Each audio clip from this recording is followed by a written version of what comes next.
July 3, 2016. We finally summited Tower Peak. I almost died. I almost died. I don't remember typing that note into my phone, but I must have, because there it lived until September of 2020, when Brian and I visited Tower Peak for the fourth time and summited for the second time. I could tell you the story of my accident on Tower Peak just by itself, just that third trip. But for you to have the full impact and to understand why we visited Tower so many times, I need to tell the story from the very beginning, from the very first attempt to summit. In early 2015, Brian brought the idea to me to summit Tower Peak, an 11,755-foot Goliath on the northern boundary of Yosemite National Park. The boundary between Yosemite and the Hoover Wilderness actually goes right over the top of Tower Peak. At the time, we were fairly accomplished backpackers. We had tracked some pretty serious miles, and we've done some smaller summits, nothing over 10,000 feet at this point. Tower seemed like a good choice for our first big summit. It was an 11,000-foot summit. It was near Yosemite. Looking at it on a map, it looked like a fairly straightforward hike. So we planned a trip, and we gave ourselves 2 days of hiking and 1 night of camping. We had absolutely no idea what we were getting ourselves into. This is one of the more difficult hikes I've ever done. It's in a very, very remote and rugged area. Depending on the map you're looking at, it's anywhere from 16 to 20 miles. And these are not easy miles. This is rough, rugged terrain. But we decided, sight unseen, having only looked at a map, that this was going to be our first major summit. We packed up all our gear, headed to the Levitt Meadows trailhead off of Highway 108, and started our journey. We were so excited, and we were so sure of ourselves.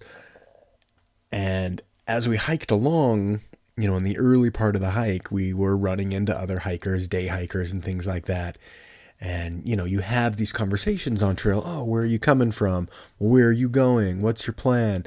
And every single group that we talked to, every group that we told our plan was to summit Tower Peak, in this short time frame. Every single group we talked to, oh, wow, you're trying to do that today? You're trying to do that this weekend? Yes, we are. Yeah, absolutely. We're doing this. And as the day went on and we had more and more of these conversations, our confidence started to wane a little bit. We weren't quite as sure of ourselves as we were when we parked the car and started the journey.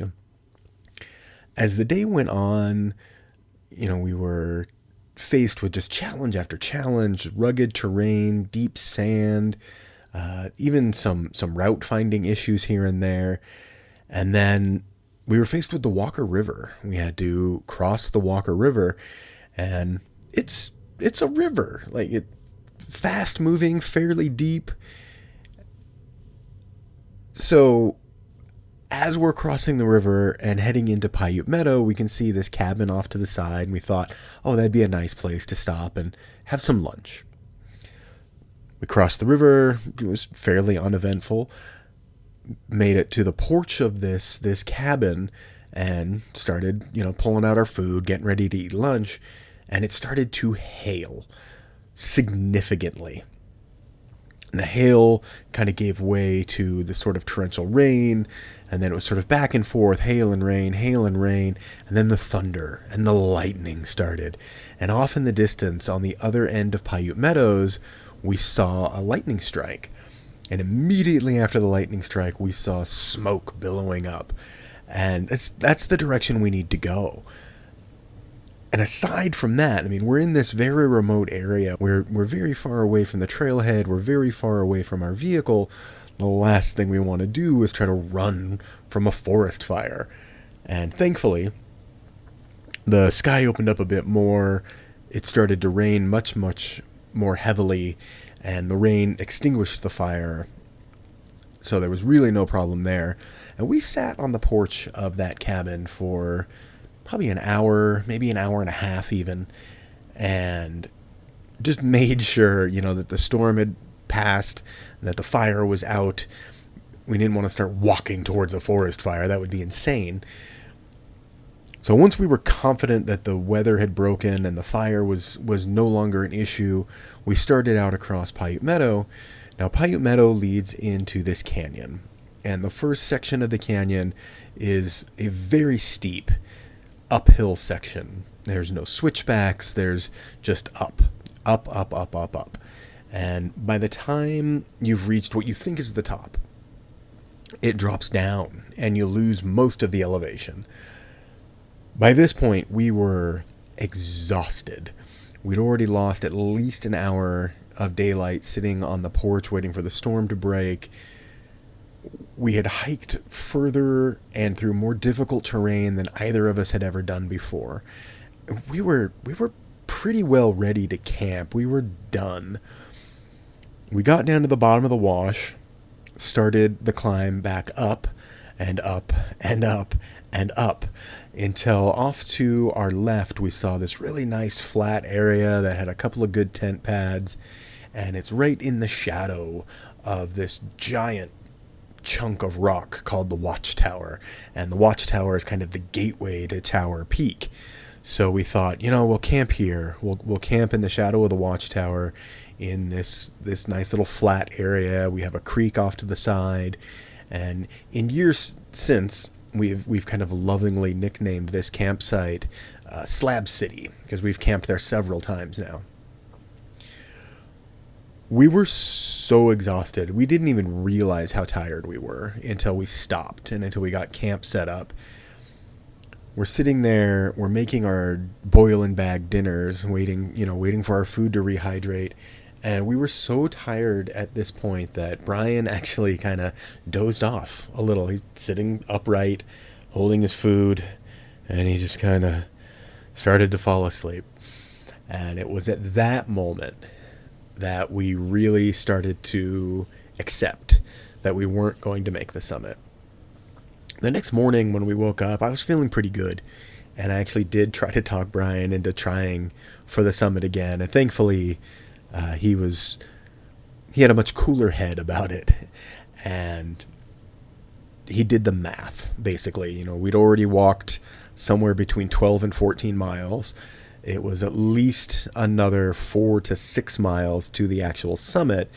So we would have to walk that 4 to 6 summit, walk that 4 to 6 back, and then also walk the 12 to 13 back to the car, all in one day. And it just wasn't going to happen. So we packed up our gear and headed back towards the trailhead. We were feeling pretty broken, pretty defeated. It was a huge blow, because when we started the trip, we were so certain we were going to make it. And as the miles tacked on and the hours ticked away, we've kind of slowly realized that we were in over our head.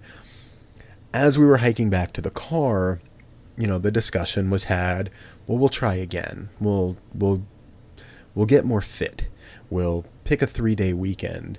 We'll carry lighter packs. We'll come back and we'll do this again. And 1 month later, in September of 2015, we made our second attempt on Tower Peak. In the interim, we had lowered our pack weights. We had put in some work in the gym. We had done some running and things like that. And the biggest help was that we picked a 3-day weekend. We drove up the night before and we camped at this campground that's directly adjacent to the trailhead. So that way we could wake up in the morning, load up all of our stuff, and get a much, much earlier start. And this all worked out really, really well. We got to Slab City, which is where we had planned on camping again. And we decided, we'll push on a little further. Let's try to get to Tower Lake, see what that looks like. Ultimately, we didn't make it that far. We ended up camping kind of halfway in between Slab City and Tower Lake. But in the morning, we woke up, broke down camp, packed away all of our stuff that we weren't going to need for the summit attempt, stowed that into this kind of catch of trees that we found, took just the bare essentials. We had water filters, extra layers, food, first aid kit, things like that. And we headed off for the summit. We got up to Tower Lake, which in and of itself was a big accomplishment because on the first trip, that's where we had wanted to camp, was Tower Lake. We just didn't realize how difficult the hike was. So just getting to Tower Lake was pretty awesome. We spent a little bit of time there, worked our way around the side of the lake towards this big chute. And the chute was kind of a scramble for the most part, but easy going. It wasn't too difficult. At the top of the chute, you're up on this big flat, kind of almost like a plateau area, and you can see Tower Peak for the first time. You really get a solid view of it, and you can kind of see the route that you need to take. So we cruised along. We caught this knife edge ridge, which was a little freaky. I'm not going to lie. It was a little bit later in the afternoon by the time we got to that ridge, and the wind had started to pick up a little bit. It seemed like a storm might be rolling in, but so far, all we were really dealing with was wind. So we inched our way across this knife edge, and this was where we kind of made the first mistake for our second trip out to Tower. There is kind of a use trail or a social trail, and we had read about it. We knew it was there, but we didn't spend a ton of time looking for it. We just started kind of bouldering over these big rock piles in the general direction of the summit. We could see the final chute that we needed to climb, so we just kind of headed as the crow flies towards this chute, and it was tough going. Some of the boulders we were going over were fairly tall, and it was difficult hiking, if you could even call it hiking at that point. We were borderline rock climbing. Eventually we found a section of the use trail, and we followed that up to the bottom of the chute. When we got to the bottom of the chute, the wind had picked up significantly. Now, I'm a big guy, and at the time, this is 2015, I was a bigger guy than I am right now, and I started my way up into the chute, and as soon as I hit this sort of exposed section of the chute, the wind shoved me hard to the left-hand side of the chute, and it was disturbing. Like, when the wind is strong enough to move, a 230-pound human, maybe that's not a place you should be. I came back down out of the chute. Brian and I talked about it quite a bit, and we made kind of the heart-wrenching decision to call it. So we headed back down towards where our gear was. Now, this is where we made kind of the second mistake for our second trip to Tower Peak. We decided we didn't want to try to cross that knife edge ridge again in the high winds, which seemed like the right idea. And instead of that, we just sort of bushwhacked down the side of the hill back towards kind of that plateau-y glacial area that we had come up out of the first chute from. And that was a mistake. We ended up getting cliffed out in a couple spots. We had to backtrack, just moving in circles at a certain point. And had we just taken the knife edge ridge, even in the high winds, we could have navigated across that. We would have saved ourselves probably 2 or 3 hours of just messing around and stumbling through thick brush and getting cliffed out and having to turn around and go the other direction. Eventually we did make it back down to camp, got our gear, moved back down the hill. And I think on that trip, if I'm not mistaken, I think we camped just the other side of the Walker River, on this kind of ledge looking down on the river and Paiute Meadows. And again, discussions were had. The trail's not going anywhere. We can try this again. So in July of 2016, July 4th weekend, in fact, we made our third attempt. This trip, we again came up early the night before, but instead of camping at that campground, we decided we'd try to cover a little bit of ground.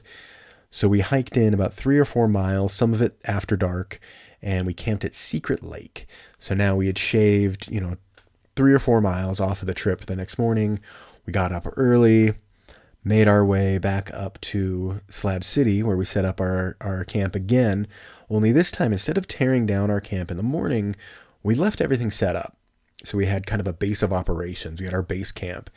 And again, we packed up just the bare essentials, the water, the food, the first aid kits, things like that. And we made our way to the summit. Now, by this time, we'd been here so many times, we knew the way pretty well. So in our heads, we're, okay, we're going to get up to Tower Lake. We'll take the chute. We'll go over the knife edge. We knew what we were doing.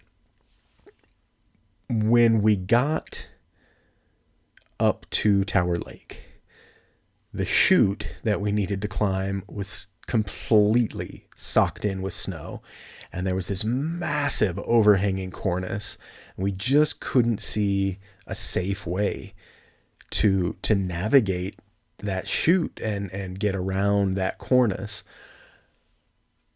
It's important to the story to know that the year prior was an exceptional year for snow. We had somewhere around 200% of our normal snowpack for the Sierras that year. And this was July 4th weekend, so the snow was kind of melting off. Things were still pretty wet and kind of marshy in places. And that led to the first real challenge of the Tower 3 trip was hordes, just literal clouds of mosquitoes. We were getting eaten alive. And then added this extra layer of stress to the trip because we were just under constant bombardment. No amount of bug spray was helping. At one point, we were wearing our rain shells because we thought it was better to be too hot than it was to just continually get eaten alive by these mosquitoes. So we were moving fairly quickly. We were trying to get up to higher elevation because we thought the clouds of mosquitoes would kind of dissipate as we worked our way up the side of the mountain. And unfortunately, that turned out to not be the case. We had a miserable night trying to eat our dinners with bug nets on or raincoats on, just fighting off these hordes of mosquitoes until finally we gave up, dove into our tents, and went to sleep. Woke up in the morning, greeted to the same hordes of mosquitoes, and headed up to Tower Lake, which is where we noticed that the chute was completely socked in with snow. We were so defeated at that point. We're looking at this chute. We're covered in mosquito bites. We're just itchy and kind of stressed out. And we decided to pull out the map and take a look and see if there was another way to catch this ridgeline. And we noticed there was kind of this cliff wall off to the one side of the lake that looked like a fairly easy scramble. We looked at the map and we kind of figured, okay, if we go up this cliff, that takes us to this ridge and it cuts off that whole kind of flat plateau section that we hiked up last year. We can just move straight across the ridge, straight across the knife edge, grab the use trail, and grab the summit. It worked like a charm.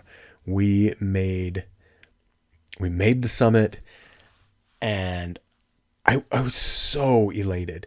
It was such a fantastic sense of accomplishment to finally, after 3 attempts, see the summit. So we spent some time up on the summit, just soaking in the views. We signed the register. We did all of the things that you do when you've summited a large mountain like this. And we were just so pleased with ourselves. After we had spent what we thought was enough time on the summit, we decided, we're going to head back down and we'll do the same thing. We'll grab that ridge, we'll down climb that cliff face and grab Tower Lake, down to Tower Canyon, back to our base camp. In our excitement, in our heightened sense of accomplishment, we overshot the turn where we had come up from the first scramble, and we ended up on this huge snowfield. We knew we were in the wrong place, and the choices were backtrack, figure out where we made the wrong turn, or carry on because we were still headed in exactly the right direction. We were headed straight for Tower Lake. Ultimately, we decided to cross the snowfield and did so without complication. It was a fairly easy crossing. We got down to this kind of rocky, exposed area and came around to turn towards Tower Lake because we had kind of Tower Canyon in front of us and there was no way to really get down there, at least not safely. And we knew the lake was off in this other direction, so we turned towards the lake and there was another fairly large snowfield. Now this one was considerably steeper, and I immediately had reservations about crossing this just due to the steepness. There's a certain angle where, you just shouldn't walk on that snow. Now we knew that we'd had an exceptional snow year. We knew that going in July was fairly early in the season and that we were very likely to encounter some pretty big patches of snow, especially up at elevation, especially up towards the summit. So we were carrying ice axes, we were carrying crampons, and we had the knowledge of how to use those. We had the skill set required to use those items. Even still, even with all those factors, when I looked at this snowfield, I just got that feeling deep down in my gut that no, we should turn around. We should hike back up that other big snowfield, figure out where we made our wrong turn. And with very little discussion, unfortunately, we didn't do that. We didn't turn around. We started out across that snowfield. And I had a plan going into it. At the top of the snowfield wasn't quite as steep, and then there was a significant drop off.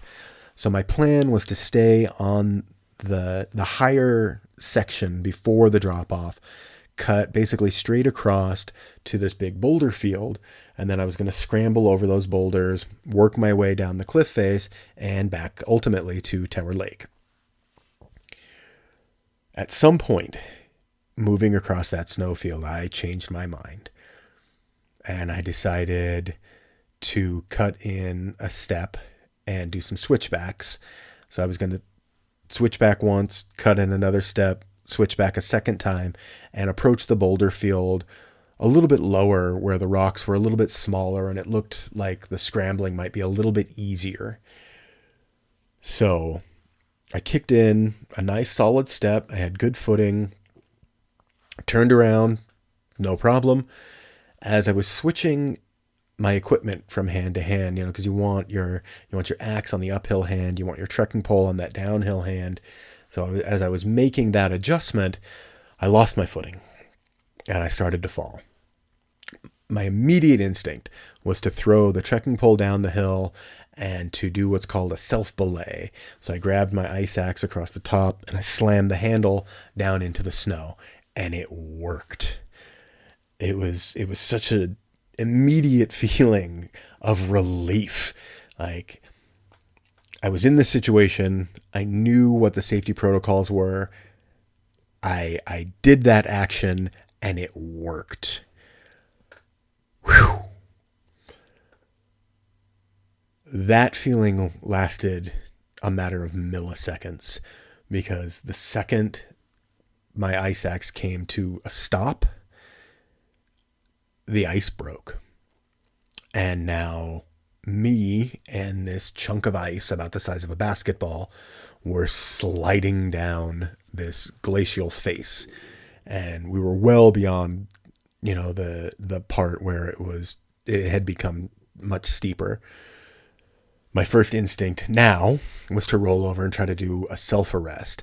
And a self-arrest, essentially you put the axe kind of diagonally across your body, you put the scoop of the axe into your shoulder, and you shove the tip of the axe down into the snow. All of that worked. All of that happened. And I lost my axe. It slipped right out of my hands. I remember rolling over onto my back, and I remember seeing open air. Basically, I could just see straight down into Tower Canyon, and I remember very vividly thinking, Brian has to watch me die. In an act of desperation, I threw my arms out wide and I tucked my abdomen down, pushing my butt down into the snow as hard as I could, just hoping that I could slow down. If I could slow down, maybe I could grab onto something, maybe I could stop, maybe I could come up with a better plan. I just needed a few extra seconds to figure out how I was going to get out of this. And none of that worked. I didn't slow down even a little. But what it did do is it turned me. And it turned me just enough that instead of pitching over the edge and free falling 200 feet down onto the rocks below, I smashed into a bunch of boulders right at the lip of the canyon wall and just stopped immediately. The next thing I remember is I was standing there trying to figure out if I'd survived or not. I remember the gears kind of turning in my head, like, am I breathing? Is my heart beating? And I could hear Brian talking, but I couldn't make out what he was saying. I couldn't understand it. It just wasn't registering. What I did not know at this time was that when I fell and slid past Brian, he also fell. And he was able to successfully self-arrest. So he slid down the hill somewhat gracefully, in control, using his axe to control his descent. Eventually, my headspace cleared up enough that I could hear him, and are you whole? Are you okay? Are you whole? And I didn't know. I was in a fair amount of pain. I looked down, and my pants were torn up pretty badly, and I could see blood. So I knew that I wasn't 100% okay, and I had some pretty significant pain, especially down like the backs of my thighs and in my lower back. So when I regained my senses enough to start making some real decisions, we decided to just kind of traverse along the lip of the top of the canyon, the canyon wall essentially, back towards Tower Lake. We would get down to Tower Lake, and then we would make more decisions. But we were kind of taking these little mini steps. This was unfortunately before either Brian and I were carrying any kind of GPS device, any kind of SOS device or anything like that. And the area is so remote that there was obviously no cell phone signal. So self-rescue was really the only option. So we worked our way down to Tower Lake. And when we got there, Brian asked if I wanted to look at my injuries, if I wanted to assess my injuries. And I decided no, I didn't want to do that. I was in a fair amount of shock, and I was still riding kind of the adrenaline high. And I was worried that if I looked at my injuries, if I knew how severe they really were, that I wouldn't be able to walk the rest of the way back to our base camp. So I made the decision to limp my way down the trail along Tower Canyon back to our little base camp. And then I assessed my injuries and cleaned up with, we had our first aid kits and everything, obviously. So I cleaned up the best I could with the first aid stuff that we had. There was one pretty deep scratch that required some butterfly stitches. So I took care of all that and ate a little bit of food. And then I went to sleep. And I know that that's the wrong answer. Thankfully, I hadn't hit my head. There was no injury to my head. There was no worry of concussion or anything like that. But in that heightened state of shock, going to sleep was the wrong answer. But that's what I did. So after a pretty significant nap, I woke up, ate a little bit more food, and Brian and I started discussing, like, how are we getting out of here? What are we going to do?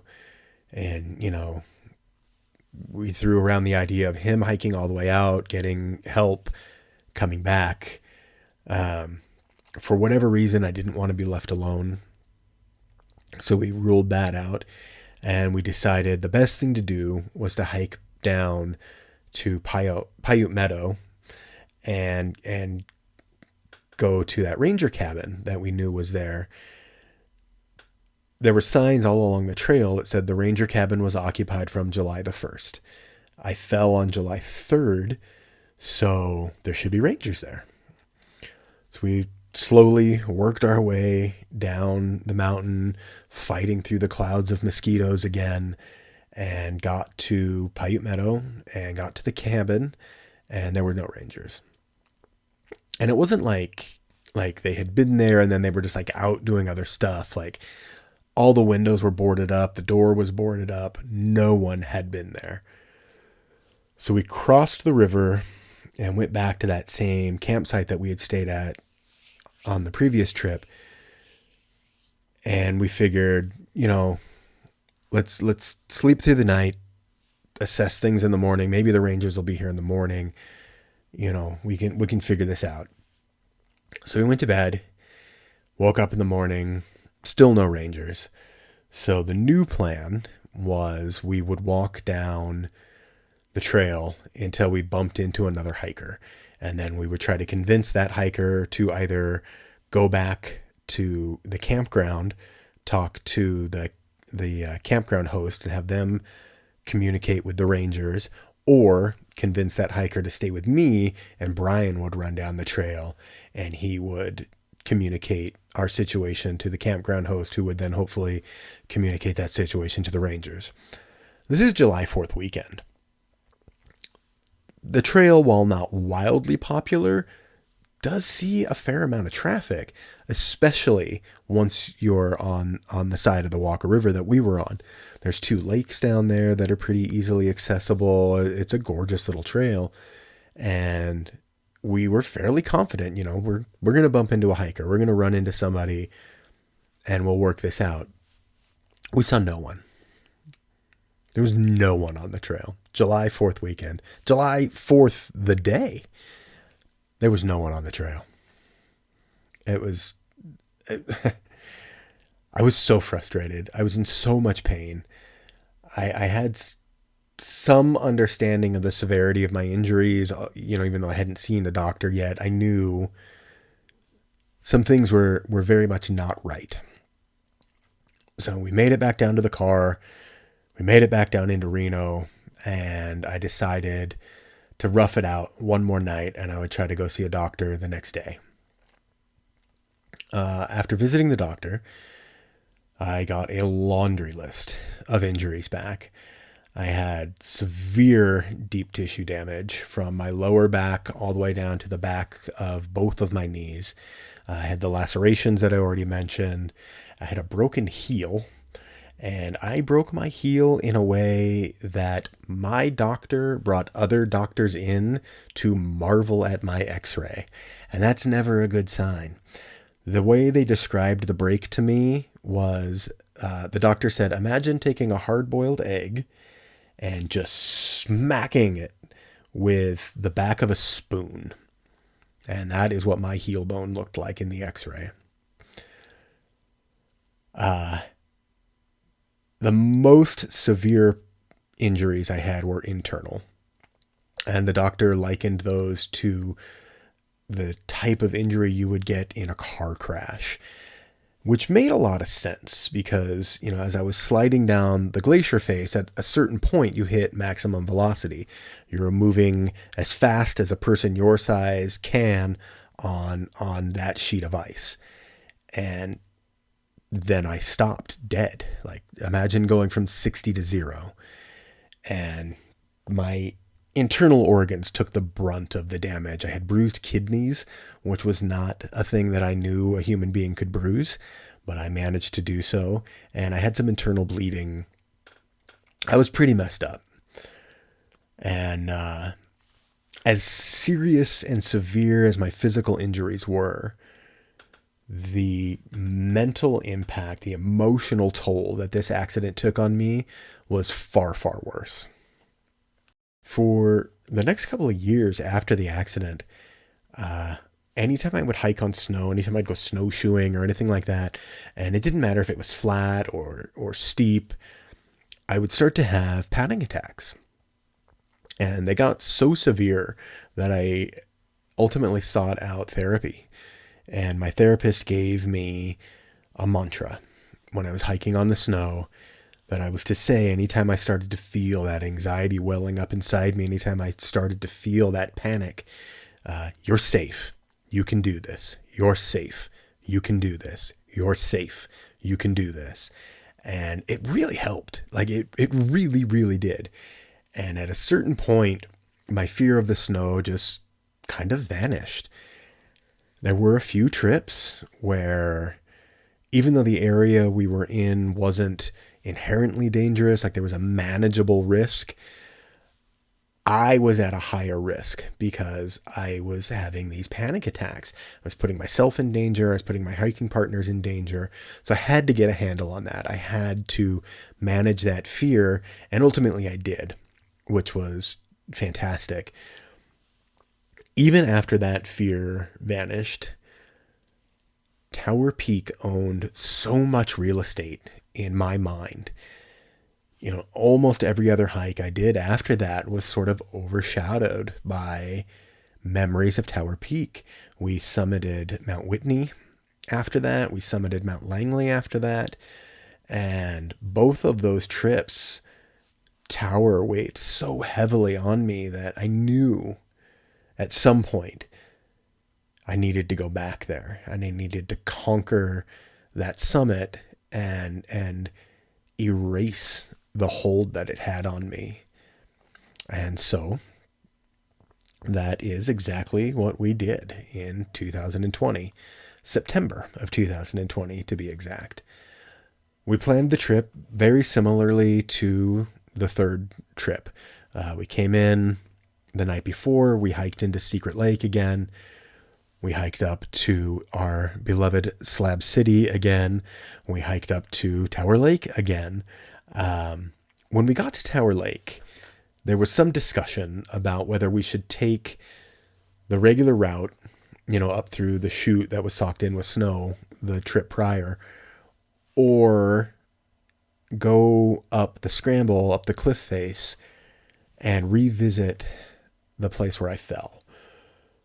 I needed to see that place again. The original plan for the trip had us visiting the accident site after the summit. And after some discussion, we decided it would be better to visit the accident site and then summit. So we were ending the trip on something triumphant. So we worked our way back up the little scramble and crested the boulder field. And I saw it. I saw the space again where I had the accident. I saw that view that was very nearly my last view. And there was no snow this time, which was kind of wild. It was a completely different environment, completely different space without snow. There were a few recognizable landmarks. I could see the pile of boulders that essentially saved my life. And Brian let me kind of hike down there by myself and just kind of have a moment. And I sat on those boulders looking out at that view. And I'm not ashamed to admit that I had a good cry sitting there on those boulders. It was overwhelming. It was the idea that that could have been the last view I ever saw was pretty heavy. But as I sat there on that boulder looking out at that view, I actually felt all that weight lift off of me. I felt the hold that area have had on me vanish. And I know that that sounds hippy dippy, but I really honestly, like, I felt the weight of that burden dissipate. And then we worked our way up. We summited again. We signed the summit register again. Spent a pretty significant amount of time at the top, just hanging out, eating snacks, talking, reminiscing about the 3 trips prior. And then we worked our way back down to our campsite and ultimately back out to the trailhead and had just a wildly successful trip. Like, the only real struggle, the only real stress of our 4th trip was that in September of 2020, there were wildfires all over California.